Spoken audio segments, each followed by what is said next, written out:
तुम्हें पता है कि तुम चिढ़ कब जाते हो? जब तुम्हारे अंदर की रूह जल उठती है, तुम्हारा खून अंदर से उबल उठता है, जब तुम्हें कोई एक बच्चे की तरह ट्रीट करता है, तुम्हें कोई सीरियसली नहीं लेता। डेनी भाई की ड्यून पार्ट 2 सिर्फ एक परफेक्ट मूवी ही नहीं बल्कि एक मास्टरपीस है, जहां ये पहली बार हो रहा होगा इस चैनल की हिस्ट्री में कि इस वर्ड को मैं सीरियसनेस के साथ बोल रहा हूं, क्योंकि हर दौर की झलक आप उसके सिनेमा में देख पाते हो कि किस तरह की फिल्म्स किस समय पे अप्रिशिएट की जा रही थी। जहां मुझे इस बात की बहुत खुशी है कि ड्यून को वो रिकॉग्निशन मिल रहा है जो मॉडर्न डे साइंस फिक्शन की भाई तलब को दर्शाता है।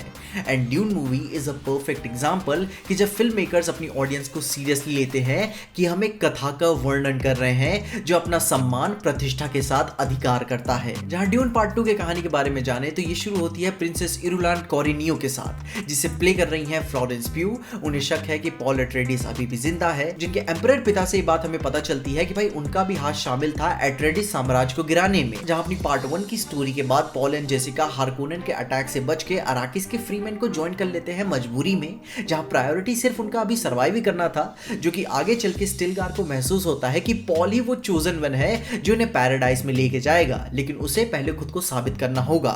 वहीं लेडी जेसिका को एक डेडली रिचुअल से गुजरना पड़ा क्योंकि फ्रीमैन की रेवरेंड मदर की उम्र हो चुकी है और वो उनके साथ अब आगे समय तक साथ नहीं रह सकती। जहां पे जेसिका एक परफेक्ट सक्सेसर के तौर पे रिप्रेजेंट होती है क्योंकि वो एक ऑलरेडी टॉप की ट्रेंड बेनी जेसरेट है जो कि अब उनके साइड है। जहां जब उन्हें वाटर ऑफ लाइफ पीना पड़ा उनके रिचुअल को कंप्लीट करने के लिए, तो कहा जाता है कि ये सिर्फ मजबूत औरतें ही पी के सर्वाइव कर पाती है और मर्द जात तो भाई इसे पी ही नहीं सकते, मर जाएंगे। जहां जेसिका रिचुअल को कंप्लीट कर लेती है मगर साथ ही में वो प्रेग्नेंट भी थी, तो भाई जिसके बारे में किसी को पता नहीं था, कई सारे कॉम्प्लिकेशंस होते हैं, उसके विजन्स भी आते हैं और वो उससे अपनी बात भी कर पाती है।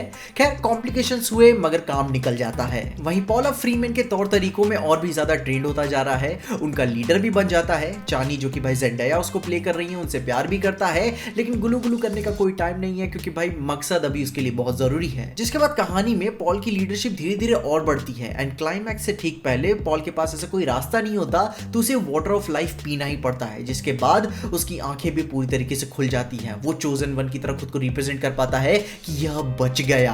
भाई वो और भी ज्यादा बोल्ड, कोल्ड और अपनी मसीहा वाली शख्सियत को और भी भाई सीरियसली ले लेता है जिसपे वो कभी शक किया करता था। जहां कहानी में फेद रॉथा अराकिस का नया रूलर बनता है बैरन हरकोनिन के नेतृत्व में।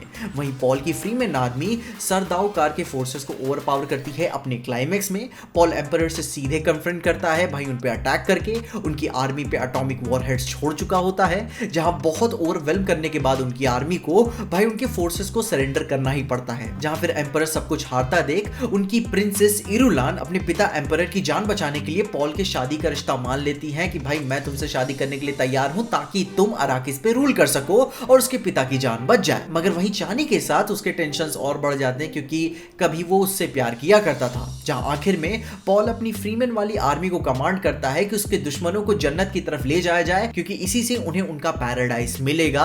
आई मीन इस तरीके से रिलीजियसली वो उन्हें भड़काया होता है, जो कि फोरशैडो करता है एक नई बिगिनिंग को, एक नई जंग को जिसका नाम है मुआदीब्स होली वॉर। जहां भाई इस होली वॉर का बहुत ही फन फैक्ट मैं आपको आगे चल के बताऊंगा। जहां पे भाई पार्ट 2 की कहानी में पार्ट 1 की तरह अगर इसे कायदे से देखें तो भाई ये अपना टाइम नहीं लेती। इसके पेस में जिस तरीके से तेजी के साथ ये आगे बढ़ती है, पार्ट 1 को वो तेजी कभी भी मिल नहीं पाई। मगर ये कोई कमी नहीं है, बहुत ही मास्टरफुली 2 घंटे 47 मिनट में इतनी कहानी को हमें दिखाया जाता है कि आप सैटिस्फाइड होकर निकलते हो कि हाँ थिएटर से कुछ देख के आप निकले हो, कुछ चीजें सेंस बना रही होती हैं, एक कंप्लीट फॉर्मेशन आपको नजर आता है। जहां पार्ट 1 की कहानी अपने रॉयल साइड पे बहुत ज्यादा झुकी हुई थी, मगर पार्ट 2 अपनी फ्रीमैन के साथ उनके तौर तरीके और उसके असली अराकिस को दिखाने का एक भी मौका नहीं छोड़ती। जिनके साथ साथ ड्यून पार्ट 2 का मेन थीम है रिलीजन एंड पावर। जहां मूवी का एक लाइन मुझे बहुत ही पसंद आता है कि दबाव सिर्फ धर्म की आग को और भड़काता है। एंड जब हायरार्की को आगे पता चलता है कि फ्रीमैन का मसीहा मुआदीब उसूल एके पॉल एट्रेडिस वही सारे धार्मिक पैतरे अपना रहा है लोगों को एक करने के लिए, जिसे कई भी एम्परर्स और बेनी जेसरेट मिलकर लोगों को तोड़ा करते थे।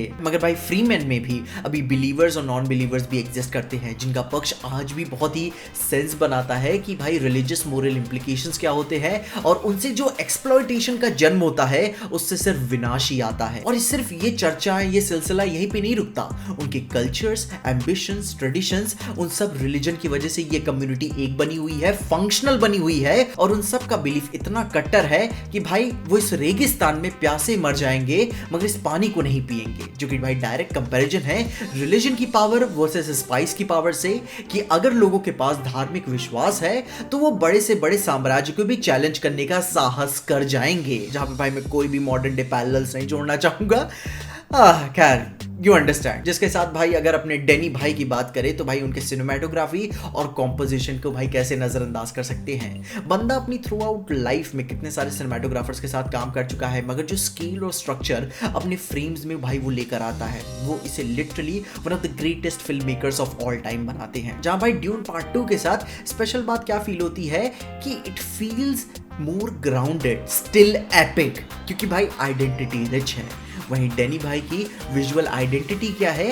कि मिनिमलिज्म, ब्रूटलिस्ट आर्किटेक्चर, जो प्रॉपर सेंसिबल स्ट्रक्चर हमें नजर आता है इनके सीन्स में, जिनकी इंटेंसिटी और भी भयंकर हो जाती है जब वो अपने ऑस्टिन बटलर वाला ब्लैक एंड व्हाइट इंट्रोडक्शन हमें देखने को मिलता है, बिना सोर्स मटेरियल के साथ छिड़काने किए हुए स्टाइल के साथ जो खेल के जाते हैं, क्या ही कोई फीलिंग्स के साथ खेल पाएगा, मजा ही आ जाती है देख के। एंड उन्हीं के बीच में जो भाई लिया सैड्यू आती है, भाई तौबा यार, वो औरत मुझको शुरू से ही बहुत पसंद थी। खैर अपने प्यार मोहब्बत सिंपिंग से ऊपर बढ़े तो चीजें इतनी नेचुरल और कन्विंसिंग फील होती है कि या it's a part of mythology जैसा फील होता है, जिससे आप इसकी इज्जत करते हो। And that's what I like about dune यार, कि ये भयंकर सीरियस फील होता है, तुम्हें सीरियसली लेता है। जिसके साथ अगर इसमें मुझे थोड़ी सी निट पिकिंग करनी हो तो मैं यह बात जरूर से कह सकता हूं कि क्लोज कॉम्बैट सीक्वेंसेस काफी छोटे और स्टाइल में अनइंस्पायर्ड नजर आते हैं, जहां यू फील कि यह कोई एवरीडे समर एक्शन मूवी नहीं है, it's selling itself on it's story telling. Just like game of thrones की कहानी में जितना भी खून खराबा सेक्स तुम जरूर से देख लो, लेकिन कहानी के बारे में जानना तुम्हारी सबसे पहली प्रायोरिटी रहती है, तुम कहानी ही देखने आए हो। एंड नाउ आपको मुअद्दिब होली वॉर के बारे में एक छोटा सा फन फैक्ट बताना चाहूंगा कि मूवी पॉल के नेक्स्ट स्टोरी आर्क को मुअद्दिब होली वॉर कह के बुलाती है, मगर ओरिजिनली बुक्स में मुअद्दिब जिहाद के नाम से ये पूरा इवेंट जाना जाता है। जहां वी अंडरस्टैंड कि ये क्यों चेंज कर दिया आपने इसे यहाँ पे। एंड ऊपर से वैनर ब्रदर्स खुद ही इतनी परेशानियों से जूझ रहा है, इतने कर्जे लदे हुए हैं उसके ऊपर, तो कोई टेंशन नहीं पालना चाहता। जहां भाई ओवरऑल बोलूं तो मेरे पास वर्ड्स नहीं है ये कितना अच्छा है ये बताने के लिए। जितनी बड़ी स्क्रीन पे हो सके इसे बड़ी स्क्रीन पे एक्सपीरियंस करो, मिस बिल्कुल मत करना। Once in a lifetime वाला एक्सपीरियंस है, एक ट्रू मास्टरपीस इसे कह सकते हो। मॉडर्न टाइम्स में greatest piece of science fiction है। एक्टर्स की परफॉर्मेंसेस भाई अपने चरम पे है, जहां पॉल एंड जेसिका का वाटर ऑफ लाइफ पीने के बाद बड़ा कमाल का कैरेक्टर चेंज देखने को मिलता है, मगर टिमोथी शैलेमे का भाई खिल के हमें उनकी परफॉर्मेंस तब नजर आती है जब उन्हें आखिर में फ्रीमैन को भाई इंस्पायर करना होता है। वो पीक था मूवी का, आप सुन के इंस्पायर हो जाते हो।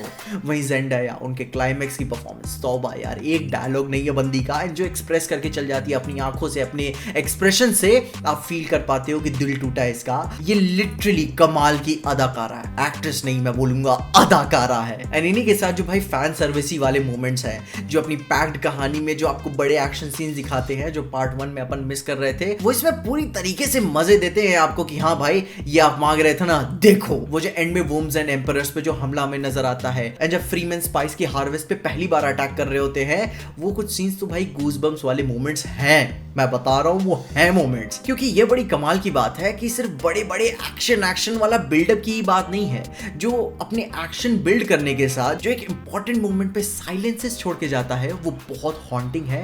एंड यही इसकी खूबसूरती है, the beauty of horrors. And Danny भाई यार, आप एक पप्पी डिजर्व करते हो, क्योंकि क्या माल बनाया आपने।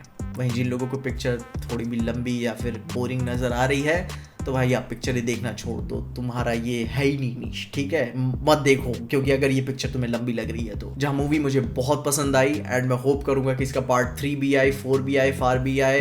मैं इस दुनिया में भाई पूरी तरीके से लीन होना चाहता हूँ। मैं चाहूँगा कि मैं इसके और भी बुक्स खरीदूँ उसके बारे में और इस यूनिवर्स में इंडल्ज हूँ। बाकी तुम अपनी ओपिनियंस में ज़रूर बताना कि तुमने ड्यून पार्ट 2 देखी तो तुम क्या फील करते हो, तुमने क्या एक्सपीरियंस किया। खैर मेरा थिएटर तो खाली था, एक कपल को छोड़ के वो अपना काम कर रहे थे, लेकिन अगर तुमने अभी तक नहीं देखी है तो प्लीज़ जाके देख ले यार, प्लीज।